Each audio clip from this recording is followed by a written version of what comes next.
Assalamualaikum warahmatullahi wabarakatuh.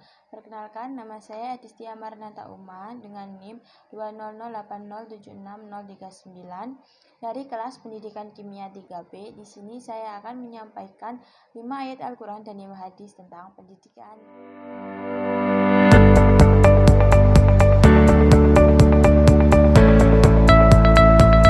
Ayat Al-Quran yang pertama ialah pada surat Al-Mujahadah ayat 11 yang berbunyi A'udzubillahi minasyaitonirrajim.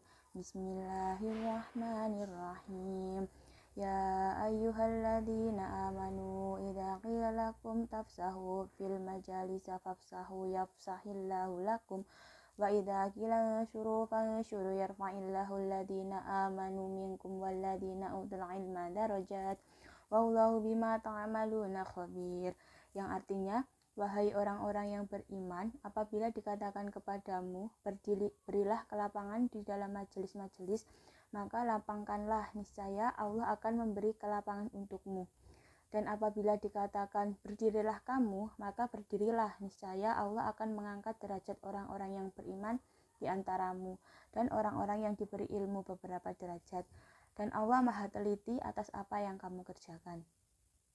Jadi dapat disimpulkan bahwa tujuan akhir pendidikan Islam merupakan aplikasi nilai-nilai Islam yang diwujudkan dalam pribadi anak didik dengan konsep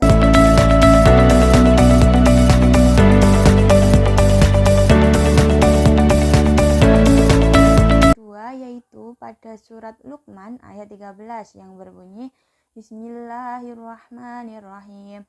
Wa idza qala Luqmanu li ibnihi wa huwa ya'iduhu ya bunayya la tusyrik billah inna syirka la dzulmun adzim, yang artinya, dan ingatlah ketika Luqman berkata kepada anaknya di waktu ia memberi pelajaran kepadanya, hai anakku, janganlah kamu mempersekutukan Allah, sesungguhnya mempersekutukan Allah adalah benar-benar kezaliman yang besar.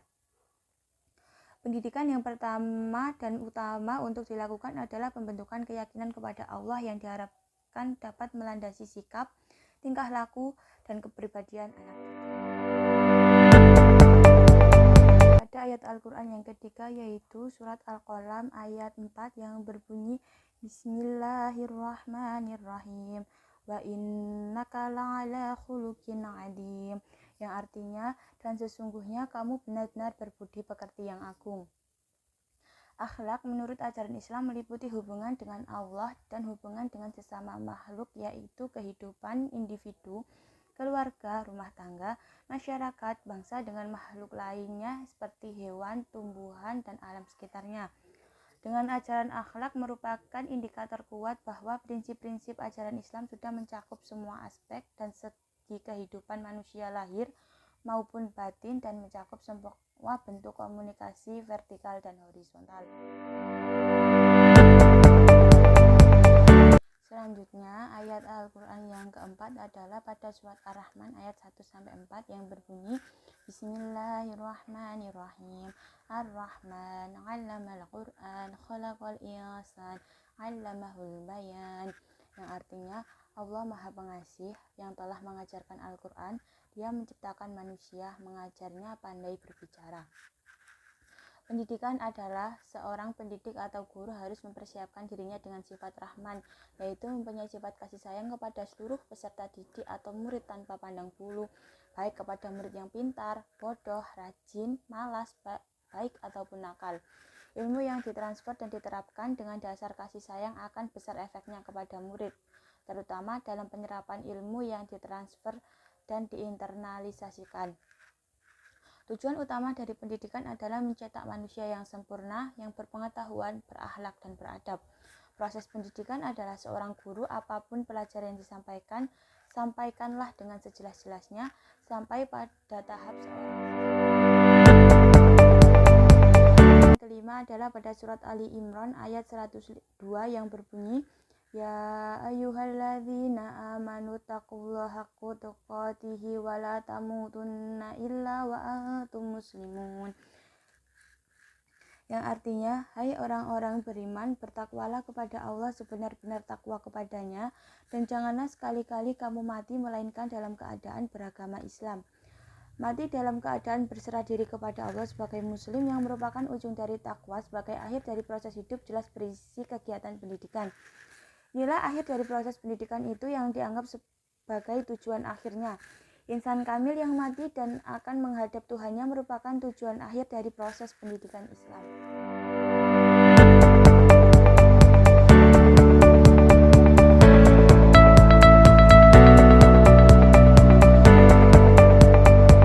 Pertama, man arada dunya fa'alihi bil ilmi wa man arada al-akhirata fa'alihi bil ilmi wa man aradahuma fa'alihi bil ilmi. Barang siapa yang hendak menginginkan dunia, maka hendaklah ia menguasai ilmu. Barang siapa yang menginginkan akhirat, hendaklah ia menguasai ilmu. Dan barang siapa yang menginginkan keduanya, dunia dan akhirat, hendaklah ia menguasai ilmu. Hadis riwayat Ahmad. Pada dasarnya, sebelum melakukan ibadah-ibadah tersebut, kita perlu memahami ilmu tersebut, mengamalkannya, dan melaksanakannya. Misalnya, untuk melaksanakan sholat, maka sebelumnya kita harus berwudu, bersih dari najis, dan memahami tata cara sholat tersebut. Maka tak dapat dipungkiri lagi bahwa ilmu memang sangat penting.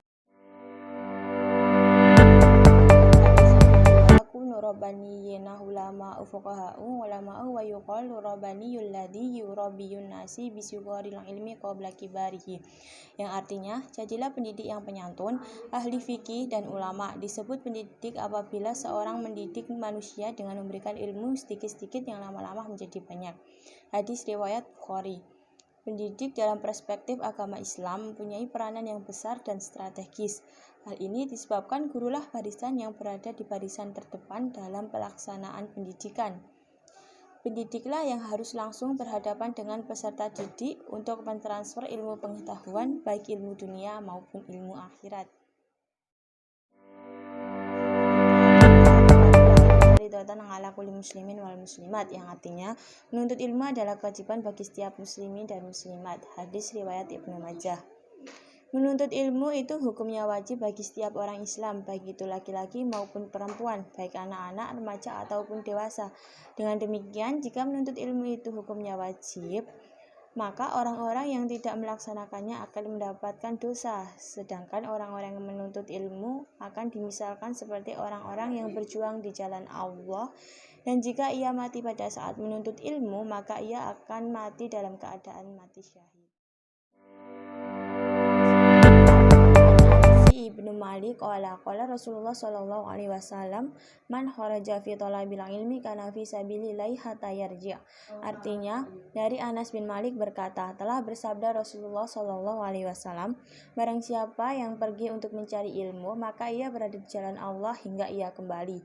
Hadis riwayat Tirmidzi.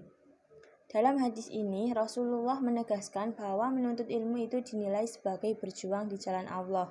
Sehingga barang siapa yang mencari ilmu dengan sungguh-sungguh, dia akan mendapatkan pahala yang berlipat ganda. Bahkan, bila seseorang meninggal dunia saat mencari ilmu, dia akan mendapatkan surganya Allah karena dinilai sama dengan mati syahid. Ilmi sakinatu wal waqa rawat tawaddu'u liman tata'allamuna minhu, yang artinya belajarlah kalian ilmu untuk ketentraman dan ketenangan serta rendah hatilah pada orang yang kamu belajar darinya. Hadis riwayat At-Tabrani. Kita belajar untuk mendapatkan ilmu yang bermanfaat dan mendapatkan kehidupan yang lebih baik, serta setelah mendapatkan ilmu kita akan merasakan tenang dalam menjalani kehidupan baik secara individu maupun secara bermasyarakat. Kita harus bersikap rendah hati dan menghormati kepada orang yang memberi ilmu atau guru, karena tanpa mereka kita tidak punya apa-apa dan tidak bisa apa-apa. Sekian dari saya, kurang lebihnya mohon maaf. Wassalamualaikum warahmatullahi wabarakatuh.